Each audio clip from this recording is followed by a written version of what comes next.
ಸಂತನೆಂದರೆ ಯಾರು?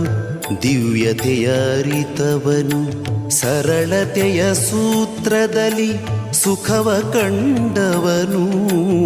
ಸಂತನೆಂದರೆ ಯಾರು? ದಿವ್ಯತೆಯ ಅರಿತವನು, ಮಮತೆ ಬಂಧನ ಕಳಚಿ ಬಲು ದೂರ ನಿಂತವನು. ಮಮತೆ ಬಂಧನ ಕಳಚಿ ಬಲು ದೂರ ನಿಂತವನು. ಎಲ್ಲರಲ್ಲಿ ಅವನೊಬ್ಬ ಮುದ್ದು ರಾಮ,